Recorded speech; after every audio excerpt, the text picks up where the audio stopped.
सभी मसीह भाई बहनों को प्यार भरी जय मसीह की। परमेश्वर की पाक और पवित्र हजूरी में आप सभी का स्वागत करते हैं और हमारे पिता परमेश्वर ने हमें जो आज का दिन, आज का समय दिया है, उसके लिए प्रार्थना करते हैं। Hallelujah, hallelujah, hallelujah, hallelujah. धन्यवाद, धन्यवाद, धन्यवाद, धन्यवाद। पिता पुत्र पवित्र आत्मा, पिता पुत्र पवित्र आत्मा, पिता पुत्र पवित्र आत्मा, धरती आकाश के मालिक, सेना के यहोवा, पिता परमेश्वर जी, आपकी स्तुति, आपकी आराधना हो। पिता परमेश्वर, आपका ही राज है, आपका नाम ऊंचा हो। पिता परमेश्वर, आप जलाली, आप कृपालु परमेश्वर हैं। खुदावंद, आप दयावान, दयावंत है। पिता परमेश्वर जी, आपकी मर्जी खुदावंद अपने ऊपर पूरी होने को मांगते हैं। पिता परमेश्वर जी, आपकी दया को हम मांगते हैं। पिता परमेश्वर मेरे यहो पिता, आपने सारी रात संभाला, सुबह उठकर अपनी प्रार्थना करने का मौका दिया, आपका धन्यवाद करते हैं। पिता परमेश्वर जी, अब समय आपके वचन का, हमारी आत्मा की खुराक का, हमारी रोज़ की रोटी का है। पिता परमेश्वर जी मेरे यहोवा पिता, मेरे जिंदे खुदा जी, सचमुच पिता परमेश्वर जी, आपके वचन हमारे राहों की ज्योति, हमारे जीने का, हमारे शुद्ध रहने का आधार है। पिता परमेश्वर जी, आपके वचन पिता परमेश्वर जी, पिता परमेश्वर ने कहा है, मेरे वचन उस चांदी के समान है जो मिट्टी की भट्टी पर ताई गई और 7 बार निर्मल की गई है। सचमुच पिता परमेश्वर जी, जैसे मिट्टी 7 बार तप तप के निर्मित होते, पिता परमेश्वर जी आपके वचन को लेकर खुदावन, सचमुच हम भी ऐसे ही पिता परमेश्वर मेरे यहोवा पिता जी बढ़ते जा रहे हैं आप में पिता परमेश्वर जी, और चांदी सोने के समान हम होते जा रहे हैं मेरे यहोवा पिता। खुदावंद, आपने पिता परमेश्वर के कलाम में लिखा है कि जिन्होंने यहोवा पिता की ओर दृष्टि की उन्होंने जीवन की ज्योति को पा लिया। सचमुच हमने ज्योति पा ली पिता परमेश्वर जी, सचमुच हमने आपके नूर को पा लिया, आपके अभिषेक को पा लिया पिता परमेश्वर जी, आपके वचनों के द्वारा पिता परमेश्वर जी, आपकी सामर्थ्य से हम भरे पिता परमेश्वर जी, और अपने रास्तों मार्गों पर पिता परमेश्वर जी हमने विजय पाई। खुदावंद, आपके वचन हमारी ज़िंदगियों में कार्य करें, बने रहें। प्रार्थना यीशु नासरी के नाम में मांगते हैं, आमीन, आमीन, आमीन। हालेलुया। आज मैं आपके लिए लेकर आई हूँ मत्ती 26 की 59 से 75 नंबर आयत तक, जिसका टॉपिक है पतरस का इनकार। अगर आपको याद हो तो पहले मैंने आपको एक वचन बताया था पीछे मत्ती में, पतरस की भविष्यवाणी। अब जब भविष्यवाणी हुई थी, आज वो भविष्यवाणी यहाँ पर पूरी होती है, क्योंकि लिखा है कि बाइबल में जो कुछ भी कहा गया है वो सच है, और वो पिता परमेश्वर की पाक भविष्यवाणियाँ हैं जो पूरी होती हमने देखी भी हैं कहीं ना कहीं पर, और जो वो भविष्यवाणी मैंने आपको बताई थी आज वो पूरी हुई। लिखा है, पढ़ते हैं, पतरस का इनकार। और पहले थी वो पतरस की भविष्यवाणी, कि वो भविष्यवाणी हुई थी पतरस के लिए, और आज वो यहाँ पर पूरी कैसे हुई है जानते हैं। हालेलुया। लिखा है, पतरस बाहर आंगन में बैठा हुआ था कि एक दासी उसके पास आई और कहा, तू भी यीशु गलील के साथ था। उसने सब के सामने यह कहते हुए इनकार किया कि मैं नहीं जानता कि तू क्या कह रही है। आप सभी जानते हैं कि मैंने कल आपको बताया था कि प्रभु को महासभा के आगे, महायाजकों के आगे ले जाया गया, तो पतरस भी थे जो पीछे पीछे गए थे और वहाँ आग सेकने के लिए बैठ गए थे कुछ लोगों के साथ वहाँ पर।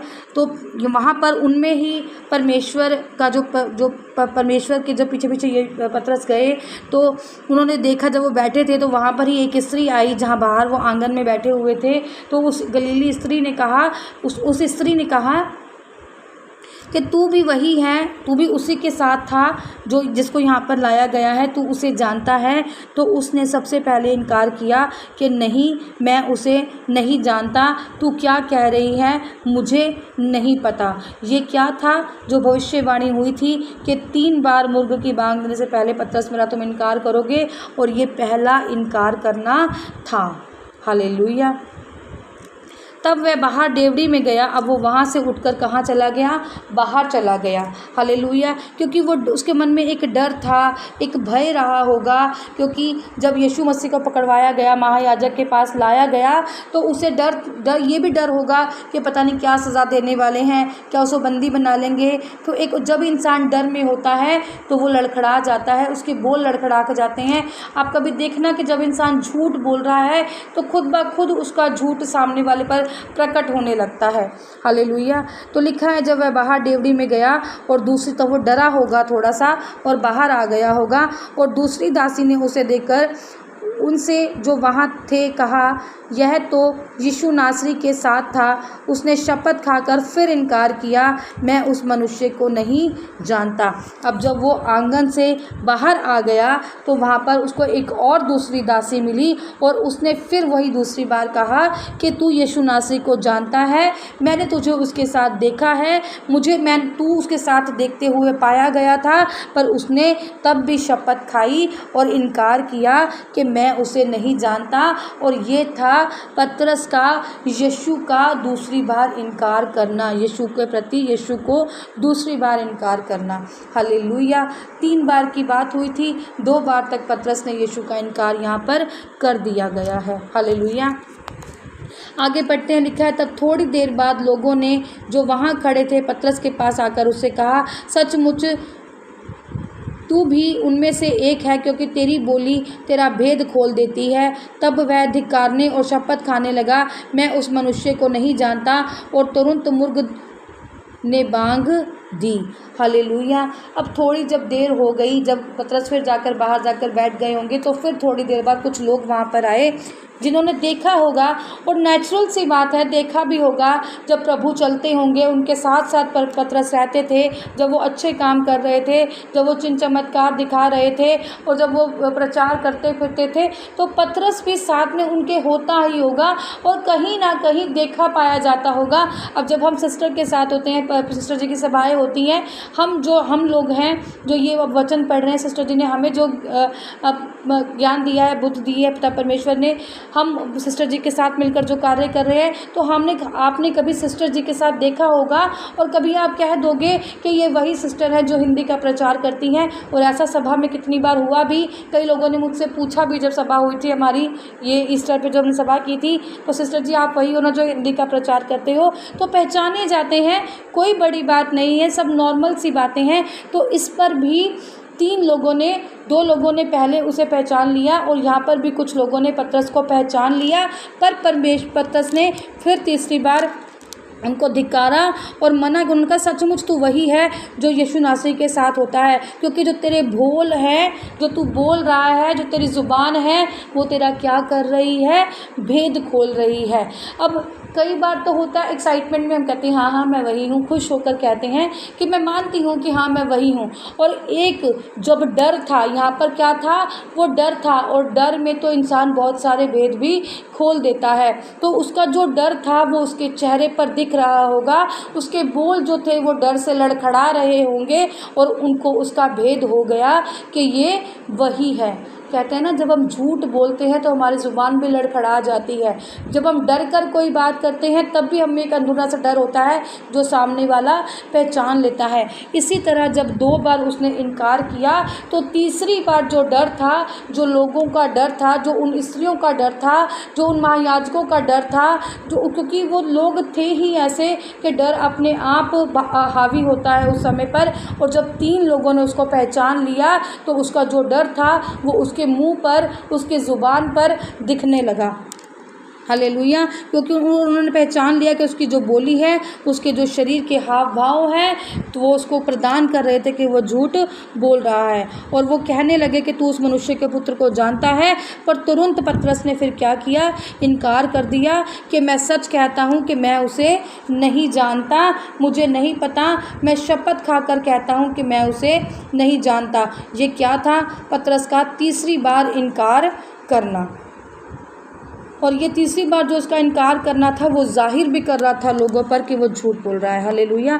और उसी क्षण मुर्ग ने क्या कि जब समय हो गया, तो जब सुबह का पहर हो गया, तो मुर्ग ने क्या दी, बांग दी। और तब पतरस को यीशु की कही हुई वह बात स्मरण आई कि मुर्ग के बांग देने से पहले ही तो 3 बार मेरा इनकार करेगा। और वह बाहर जाकर फूट फूट कर रोया। अब जब मुर्ग ने बांग दी तो पतरस को वो प्रभु का कहना, प्रभु की वो भविष्यवाणी कि तू मुर्ग के 3 बार बांग देने से पहले मेरा इनकार करेगा, वो बात क्या हो गई, सच हो गई। और जब मुर्ग ने बांग दी तो पतरस की आंखें खुल गई और पतरस को फील हुआ कि जो प्रभु ने कहा था वो सच हो गया।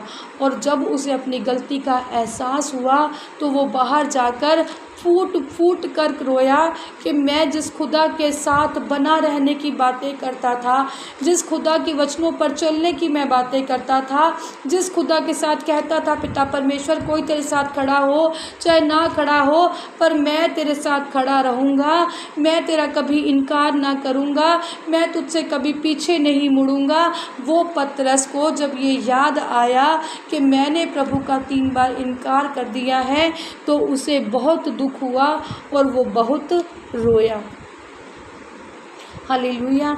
ऐसे ही जाने अनजाने में हम कितने बड़े बड़े बोल देते हैं, पर जिसको हम रहते कर नहीं पाते हैं। हम कहना भी चाहते हैं तो हमें सोच समझ कर बोलना चाहिए, क्योंकि जब हम कहते हैं ना कि मैं मसीही हूँ, मैं परमेश्वर के वचन पर चलता हूँ, मैं परमेश्वर की प्रार्थनाएं करता हूँ, मैं जब हम बड़े ही दृढ़ भावना से झूठ बोलते हैं और प्रण कर लेते हैं कि नहीं हम सचमुच ये काम करने के लायक है, पर वो काम हमसे हो नहीं पाता। इसीलिए हमें अपनी ज़ुबान पर परमेश्वर से मांगना चाहिए कि खुदा मुँह पर निगहबान लगा, और प्रार्थनाओं में मांगना चाहिए कि हमें दृढ़ कर पिता परमेश्वर जी, हमें इतना बलवान कर मेरे खुदावन कि जब ऐसी घड़ी हम पर आए, जब हम परीक्षा में पड़े तो हम उसका सामना कर सके, ना ही पतरस की तरह डर कर इनकार करें, बल्कि हम अटल खड़े रहें, डटल बने रहें कि वाकई हम एक मसीही हैं, हम यीशु मसीह के बंदे हैं, हम परमेश्वर को जानने वाले बल्कि उसके वचनों पर चलने वाले हैं। तो क्या गलत है अगर हम प्रेम का प्रचार फैला रहे हैं? क्या गलत है अगर हम मुर्दे जिला रहे हैं? क्या गलत है अगर हम किसी गरीब के लिए प्रार्थना कर रहे हैं? क्या गलत है कि हम कह रहे हैं कि दुष्ट आत्माओं से बाहर निकलो और सच्ची शांति में आ जाओ, जहाँ परमेश्वर खुद कहता है? ऐसा कौन सा खुदा है जो हमें कहता है कि मेरे पास एक यीशु मसीह के अलावा किसने कहा है, या एक माँ के अलावा किसने कहा है कि बेटे आजा, मैं तुझे अपनी छाती से लगा लेती हूँ, तुझे मैं अपने आंचल के नीचे छुपा लेती हूँ? किसने कहा है इसके अलावा? एक हमारे यीशु मसीहा ने कहा है कि ए थके होए पारे ठा दबे होए लोको मेरे काल आओ मैं तुहानू आराम देवांगा। सचमुच भार के नीचे दबे हुए लोगों मेरे पास आओ, मैं तुम्हें क्या दूंगा? विश्राम दूंगा। मैं तुम्हें अपने पंखों की आड़ में ले लूँगा, मेरे पैरों के नीचे तुम शरण पाओगे। किसने कहा है? हमारे खुदा ने कहा है। तो जब उस समय जब उनकी घड़ी थी, जब हमारा यीशु के साथ खड़े होने का टाइम था, तब हम उसका इनकार करने लग जाते हैं। और इन्हीं बातों से हमें बचकर रहना है, इन्हीं बातों के लिए हमें प्रेयर भी करती है, सिर्फ मांगने के लिए नहीं कि हे परमेश्वर धन दे दे, हे परमेश्वर गाड़ी दे दे, हे परमेश्वर बच्चों का अच्छा एडमिशन करा दे, हे परमेश्वर मुझे सोना दे दे, मुझे चेन दे दे, मुझे घर दे दे, मुझे बंगला दे दे। बल्कि परमेश्वर से मांगो कि परमेश्वर जब परीक्षा की घड़ी आए तो हम सफल खड़े रहे। जो पाक पवित्र लहू हमारे लिए तूने बहाया है, हम भी बहाने के लिए तैयार हो जाएं। तब परमेश्वर का वचन हमारे लिए वो पूरा होगा, जब परमेश्वर ने कहा था कि जो मेरे लिए अपने प्राण को त्यागेगा उसके वो प्राण बचाए जाएंगे। ऐसा मौका प्रभु यीशु मसीह को भी तो दो कि हम तैयार रहें कि पिता परमेश्वर जी हम खड़े हैं तेरे साथ। तो परमेश्वर हो सकता था कि हमें बचा लेते उस टाइम पर, और अपने ऊपर हमारी मौत ले लेते, या हमारे अपने ऊपर हमारा डर अपने ऊपर ले लेते। इस लायक हम भी तो कुछ परमेश्वर को कर कर दिखाने वाले होने चाहिए हैं। मांगो पिता परमेश्वर से, पिता परमेश्वर जी कि मैं पतरस ना बनूं, मैं इनकार करने वाला नहीं पिता परमेश्वर जी, बल्कि जो मेरे लिए भविष्यवाणी हो वो यही हो कि ये जो एक बंदा है, जो ये मेरा दास है, वो खड़ा है और वो खड़ा रहेगा। ऐसी भविष्यवाणियाँ हमारे लिए होने के लिए परमेश्वर से हमें मांगनी चाहिए। पिता परमेश्वर ने कहा है सचमुच अपनी जीभ पर क्या लगाओ? निगहबान लगाओ। कम बोलो और ज़्यादा पढ़ो। किसको? बाइबल के वचनों को। कम बोलो और प्रार्थनाएं करो, बड़बड़ करने वाली नहीं, सामर्थ्य वाली प्रार्थना। कहते हैं ना कि जीभ के वश में मृत्यु और जीवन दोनों हैं। मुंह से हमें क्या अंगीकार करना है, अपनी जीभ से हमें क्या निकालना है। अगर हम अच्छे शब्दों का अंगीकार करते हैं कि प्रभु, हे प्रभु, जब समय हो, जब हमारी परीक्षा के समय हो खुदावंद, हम डगमगाए नहीं पिता परमेश्वर जी, हम अटल खड़े रहें मेरे यहोवा पिता, हम बने रहें तुझ में पिता परमेश्वर जी। जब परीक्षा की घड़ी आए पिता परमेश्वर जी तो हम दोषी नहीं बल्कि निर्दोष साबित हों। ये जब हम जीभ से अंगीकार करेंगे तो परमेश्वर वैसा ही हमारे शब्दों को कर देंगे। रहेंगे। और अगर हम गलत ही बोलते रहेंगे, हमेशा अपने मुंह से गलत ही, श्रापित ही बोलते रहेंगे, श्रापित ही अंगीकार करते रहेंगे, तो वही वचन हमारी ज़िंदगियों में आ जाते हैं। क्या कहा है परमेश्वर ने कि जीव के वश में जीवन और मृत्यु दोनों ही है। जो इसको इस्तेमाल में लाना जानता है वो इसका फल भोगेगा। सचमुच जो इसको इस्तेमाल में लाना जान गया, समझ गया, समझो वो पिता परमेश्वर का बच्चा बन गया। जो इसको इस्तेमाल में लाना जान गया कि हमें कब, किस प्रकार, कितना बोलना है, कितना पिता परमेश्वर के आगे बातें करनी है, कितने वचन पढ़ने हैं, कैसा मुँह से अंगीकार करना है, सचमुच वो फल लाने योग्य हो जाएगा। हालेलुया।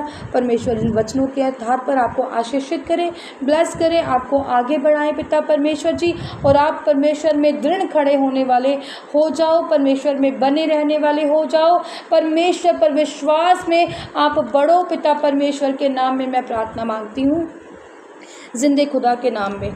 हालेलुया। परमेश्वर आपको ब्लेस करे। आज मैं प्रार्थना करती हूँ खुदावन पिता परमेश्वर जी, जितने भी विश्वास में कमज़ोर हैं पिता परमेश्वर जी, उनके विश्वास को आज आप बढ़ाएं यीशु मसीह जी। वो आपके विश्वासों में बने रहें पिता परमेश्वर जी। सच्ची शांति को आज वो आपसे पा लें मेरे खुदावन और खुदावन पिता परमेश्वर जी। ये जो प्रार्थनाएं हम आपसे करते हैं पिता परमेश्वर जी, ये स्वर्ग में जाएं खुदावन और फल लेकर आएँ। प्रार्थना यीशु नासरी के जीवते नाम में मांगते हैं। आमीन, आमीन और आमीन। आज की इस प्रार्थना सभा को सुनना आप सभी के लिए आशीष और बरकत का कारण बने।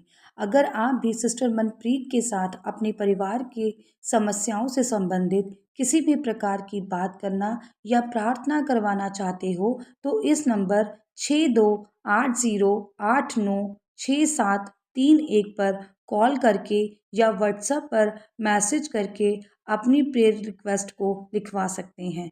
प्रेयर लाइन पर कॉल करने का समय सुबह 8 बजे से शाम 8 बजे तक का है। कृपया करके सुबह 8 बजे से पहले और शाम 8 बजे के बाद कॉल ना करें।